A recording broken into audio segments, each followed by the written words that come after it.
Yesterday was Valentine's Day. And Valentine's Day is a moment where women become a little bit more receptive to the male gender.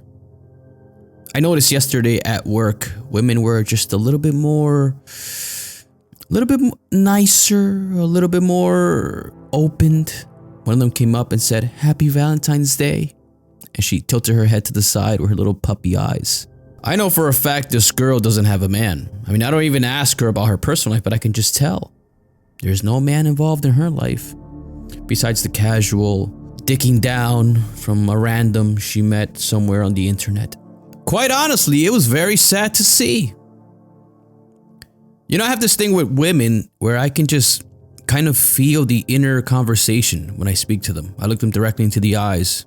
Then what I do is with women, I don't care who it is. She could be 58 years old. I do the same exact shit. I look at them at the eyes, then at the lips, then at the eyes, then at the lips. Just super over-sexualize the encounter with these people.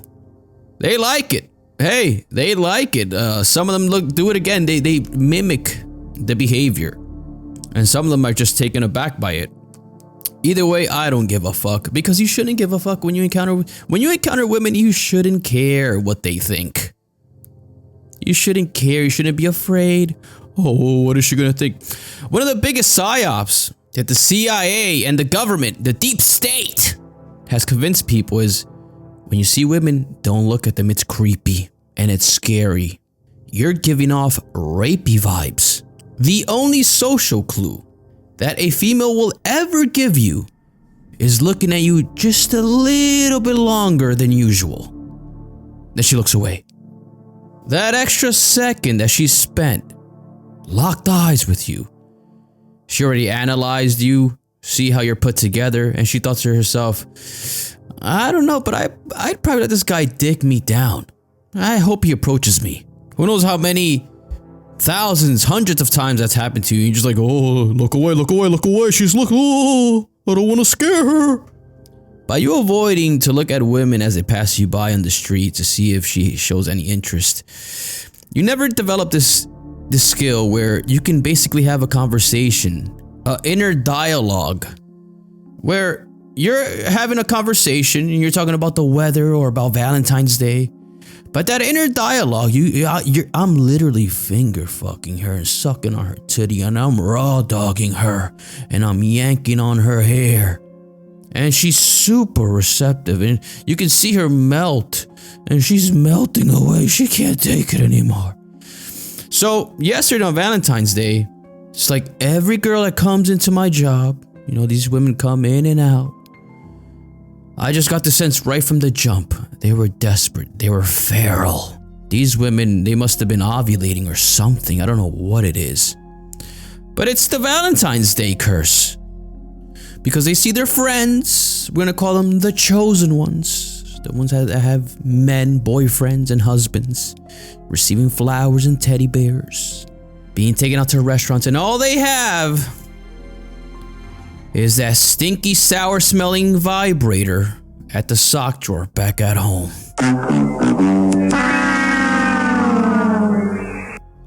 And that's just the new reality for women nowadays.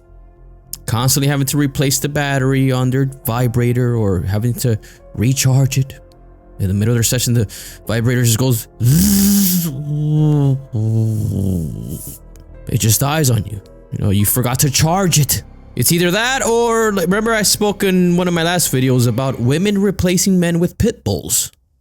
They're giving up on traditional relationships in exchange for a pit bull they found at the dog shelter.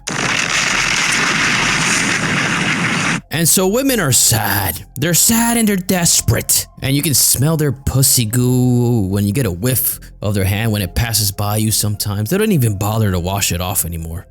So, for people who aren't psyop like me, I take these women, especially on Valentine's Day, and I take advantage. This year, not so much, because I just didn't have the energy for it. Let's be real. I have too much stuff going on. You know, I want to be rich. And I have to focus on my business that just went into bankruptcy, by the way. So I don't have time for the women unless it's somebody that's super outstanding. Oh, and speaking of outstanding women, do you know who I'm super sexually attracted to? I mean, this girl, I drop it all for her. I shut this channel down. I close my business. Maya Lesnar. My oh my, what a specimen of a female human being. I mean, we're talking about a purebred Viking in today's modern society. Maya Lesnar, she is the daughter of famous former UFC and former WWE heavyweight champion Brock Lesnar. And my God, I was absolutely floored when I saw this lady. She's a college athlete, and she just broke the world record for throwing rocks over a fence. It's this weird competition. I never heard of it before, but apparently they just throw rocks. Whoever can throw the rocks the furthest is the winner. And I saw a picture of Maya Lesnar on the internet in her school athletic uniform. And she had her arms crossed and she had massive boulder shoulders. Her shoulders were protruding from her body. A massive thick wrestler neck. And she had just about the fattest pussy I have ever personally seen. I mean, this thing looked like you grabbed 4 quarter-pounder beef patties from McDonald's and you just squeeze it together, and all of that Flavor Town juice just comes pouring out, dripping out. And she's gone completely viral because people look at her and they can't comprehend what they're seeing. She's almost like a mythological creature. Just to be a little bit more descriptive, Maya Lesnar is pretty much Brock Lesnar himself as a teenager, with a wig and a super fat pussy. That's all it is. And look, you can call me weird and all I don't give a shit. Just use your imagination for a little bit. I mean, come on, go into your fantasies. Think of Maya Lesnar ragdolling you around the bedroom, hitting you with the German suplex, or the shooting star press, or even finishing you off when you're about to come with her dad's finishing move, the F5. It's just something that's super exotic and different, and I wouldn't expect anybody to understand.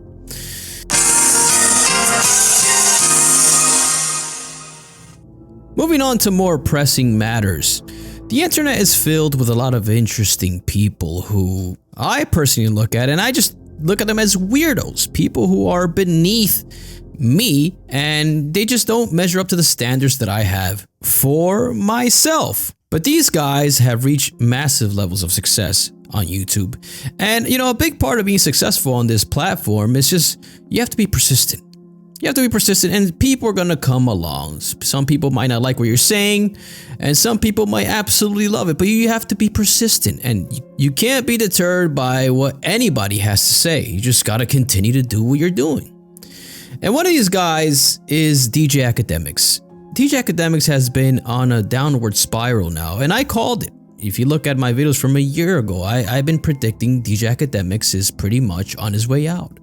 And that's not a very hard prediction to make. I mean, the guy is literally a raging alcoholic. He is addicted to food. He's a sloth who just lays around all day. Because, be honest, you know, he talks about working hard, but he just sits around speaking to a chat who are loyal fans that have been around for years, and they support his lifestyle. It's not much work, okay? You're not gonna see DJ AKADEMIKS out there doing manual labor or getting a real job. But I say all that to say, you look at all these guys on the internet and, you know, with their success, and you're like, man, these guys got it all figured out. These guys are just, man, they're so lucky. But it turns out most of them, their lives are in disarray. It's a disaster. I mean, we're speaking about AKADEMIKS. AKADEMIKS has been publicly humiliated by his girlfriend multiple times throughout the past year. We just got wind of his penis. Adam22 from No Jumper let it be known to the public that he received a photograph, a candid photograph from DJ AKADEMIKS' girlfriend. And she exposed his genitals, his penis.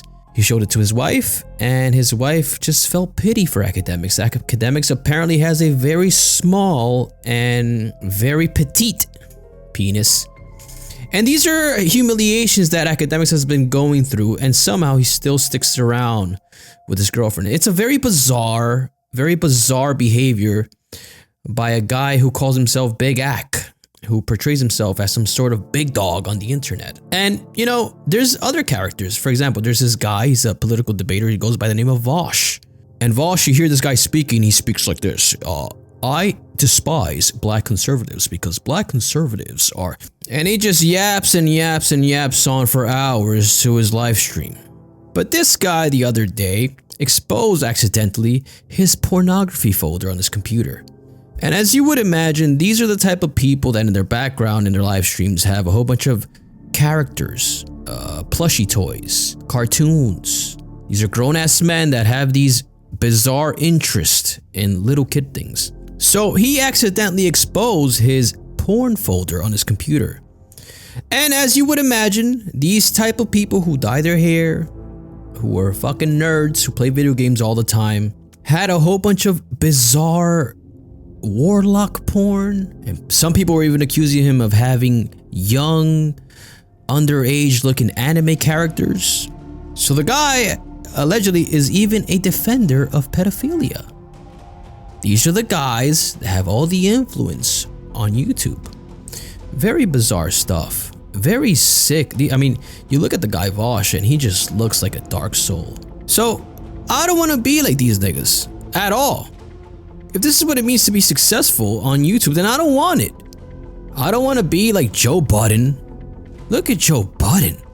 The guy looks like he has hypertension, a massive gut, like he looks washed. Constantly bragging about how much money he makes on his show. Other people aren't making as much money as him. And my question is, how is this show staying afloat? How is this operation running? Because you look at his YouTube channel, he's making about 250,000 views per video. Is that really enough to pay for that entire staff of people? Drops one podcast a week. Is that really enough? How is he paying for those 4 to 5 washed up characters on his show? How are these people making money? Could you believe that Joe Budden the other day was criticizing Joe Rogan? Yes, the Joe Rogan, the biggest podcaster in the world, for doing bad business. As we all know, Joe Rogan just signed a massive $250 million deal with Spotify. And Joe Budden made comments on it. He said, "Another one bites the dust." Basically saying these people that sign deals with these companies are doing bad business. Could you imagine? $250 million deal? He could have made more. And by the way, these guys like Joe Budden and quickly becoming like DJ AKADEMIKS, these guys are becoming irrelevant. I don't care how angry Joe Budden gets. His opinion will never count as much. It will never matter as much as what Adin Ross has to say. And that really irks his soul. The other day during the Grammys, Killer Mike the Fat Guy won a couple Grammys over Travis Scott, and Adin Ross wasn't happy. So Joe Budden started screaming with his hypertension face. "Who are these niggas talking about my culture? Nobody cares what y'all have to say. Y'all little niggas have to say about the culture." Imagine being Joe Budden and actually thinking that your voice is relevant to the conversation. You're barely getting 250,000 views per video. You don't count. You literally don't matter. You're going back to the Joe Budden before, where everyone laughed and everyone shamed. And the best you could do is go on Love and Hip Hop and get smacked around. Pull you up to the radio stations. People would humiliate you. You're going back to that. The views are going to start dwindling more and more. This is a prediction, just like I have predicted about AKADEMIKS. This is another prediction. Joe Budden's views will get worse and worse and worse. And then he'll have a little viral moment and then worse and worse. You're going to see Joe Budden's podcast with 50,000 views per video. Mark my words. And so look, the problem is that these people are delusional individuals. Sick, twisted, demented. You have guys like, who knows what kind of dark, twisted shit Joe Budden's up to, but it can't be any good. This guy sat on somebody's chest and forced her to have an abortion. Killed the baby. He's a baby killer. You have vaush jerking off to warlock porn, and you have AKADEMIKS constantly being publicly humiliated, and he seems to absolutely love it. I mean, he enjoys it. So I see all these guys and I just think these guys are losers who are accidental winners. And one thing that I did notice about all these people, they have so many years of being failures so many years of taking L's. And the only thing that's gotten them to where they're at today is just they've been persistent. That's literally the only thing. All these guys on the internet are all liars, by the way. I don't know if you haven't noticed yet. They're all liars and they're all scammers. And nobody knows what the fuck they're talking about. I don't care how persuasive they sound. I don't care with how much authority they say. They don't have a fucking idea. If somebody tells you, let me teach you how I make $10,000 a month, he's lying to you. Why would let's say I finally learned how to make $15,000, $20,000 a month. Why the fuck would I teach you how to do it? Every single day at work, I'm around people that pay $40,000, $50,000 for rent a month. Your kid's school costs about $50,000 a year. I have never heard them say, hey buddy, just curious, are you interested in learning how to make $56,000 per month? How about $100,000? If you buy my course, listen, all I have to do is buy my course. It's never gonna fucking happen. It's never gonna happen. These people, they figure a way to make money and they're not gonna tell you shit. So the point is, everyone's a liar, everyone's a deceiver, everyone's a scammer, nobody knows what the fuck they're talking about. Start a YouTube channel and start talking your shit. Whatever you're interested in, just start yapping into them. There's this guy who has a channel who gets about 30,000 views per video. And all he does is complain about him being a loser. Yeah, guys, here, Valentine's Day, I'm all alone again. Yeah, people like me don't get girlfriends. And, you know, it's just the life that we had. And I'm a loser and my room stinks. This is literally, I'm not even exaggerating. If you ask me in the comments, I'll tell you who it is. I'll give you his YouTube channel. Guys, my room stinks and I just watched a whole bunch of hours of porn and literally bitching and complaining and self-pity for fucking 15, 20 minutes, 30,000, 40,000, 50,000 views per video. He has 30,000 subscribers, loyal fans. His engagements are insane. He gets almost 1,000 comments per video. A lot of the big time YouTubers don't get 1,000. I've seen some of these big podcasts. They get about 200 comments. They get 100,000 views with 200 comments. This guy who bitches and moans in self-pity for 15 minutes gets almost 1,000 comments per video. None of these niggas on YouTube are special. Literally none of them. Start a YouTube channel. Anyways, kiss my ass and suck my